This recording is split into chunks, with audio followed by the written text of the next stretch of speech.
Hi, Colorado College students. My name is Sarah, and I work in the Colorado College Career Center. I want to talk to you today about how to make the most of your internship experience. So, first, what's the gain? Why do you need to know this? It's really important for you to know this in your ability to learn, grow, and gain skills that are going to set you up for the competitive job market. To establish a network of professionals who can support you. And this can lead to letters of recommendation, lifelong mentorship, and potentially a community that you can lean on long into your future career. First, let's talk about the basics of professionalism. Obviously, be on time. Be attentive and engaged. When you're in a discussion or in a meeting, put your phone away. Make sure it's silenced. Dress appropriately. And if you're unsure, depending on the position, you should dress in business attire, and you'll learn more about the standards and usually in the first couple of days. But be mindful of how you present yourself. Communicate, especially with your supervisor. If you have questions, if you have an idea, if there's a conflict, it's better to over communicate that than not at all. And we'll talk more about that as well. Make sure you're asking questions and being curious. Use common courtesy, say thank you, show appreciation and gratitude, and be dependable and responsive. These are just some of the basics of professionalism that you want to bring to your internship experience.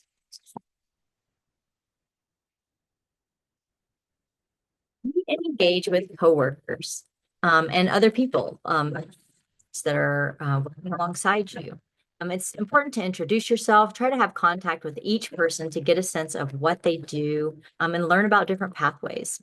You may not want to work for this company in the long term, but you will definitely want to get a good recommendation from them. And so the better job you do and the more familiar you are with your supervisor and other employees and how much they know your personality and your work ethic, the stronger their recommendation will be. Other ways to get to know people is to set up coffee chats. So either during your internship or afterwards, you can ask your supervisor and other employees if they have 15 minutes for a coffee chat. Add your new contacts in LinkedIn, save their emails, stay in communication and stay in touch. And people like to talk about themselves and their pathways. And so the key is that everyone's path is different. So try to reach out to as many people as possible and make those connections. Understand the expectations. It's always a good idea to meet with your supervisor at the beginning of the internship to find out and establish what the expectations are of you. If your supervisor doesn't set up that meeting with you, you should ask for some time to meet to clarify. What are you expected to accomplish every day, every week? Make sure to request feedback from your supervisor to make sure that you're on the right track. Set goals. Keep in mind what your own goals are for your internship and what you would like to learn.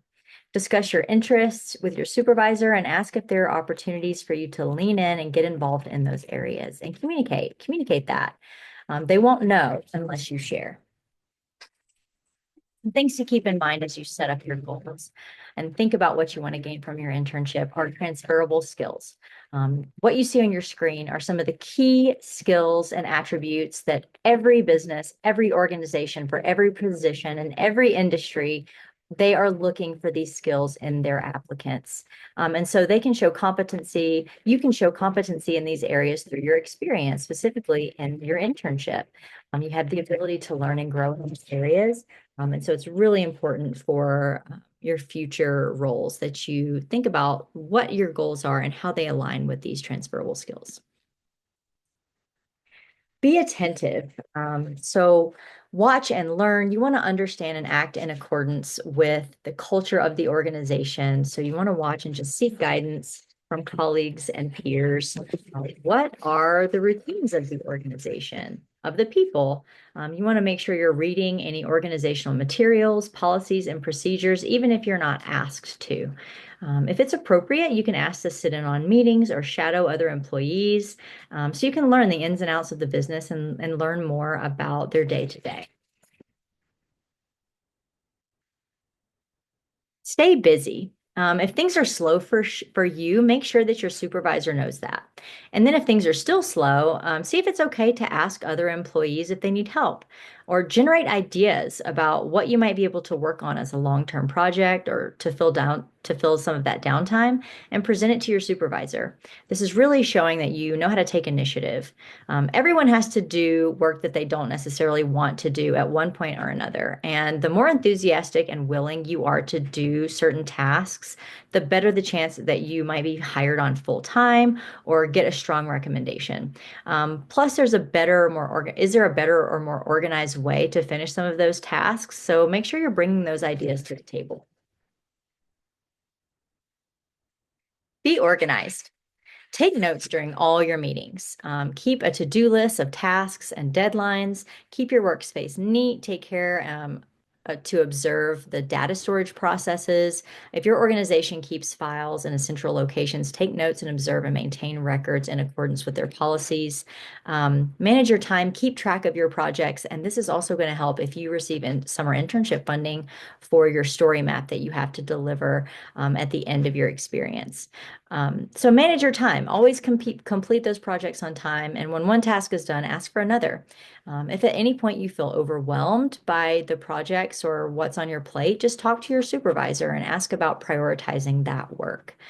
This is going to help you so much, especially when it comes to updating your resume, adding things to a portfolio, or what you might want to talk about in future interviews. So definitely keep track and stay organized on what you are accomplishing.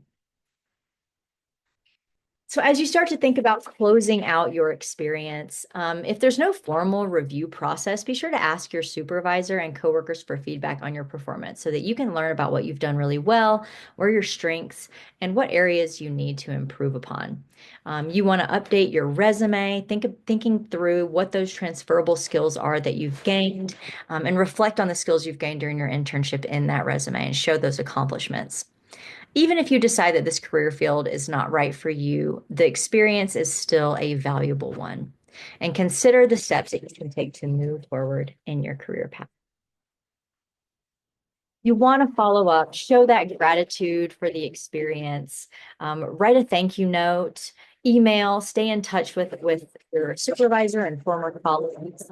And this will really go a long way and be beneficial for you as well. So, in conclusion, congratulations. Individuals with internship experience are significantly more likely to receive job offers and land full-time jobs compared to those without. Some studies showing a 25% increase in landing a job within 6 months. And remember that if you need additional guidance, utilize the Career Center. They can really help in elevating your approach and talking through any questions that you might have. So thank you so much. Good luck in making the most of your internship, and I hope to see you in the Career Center at some point.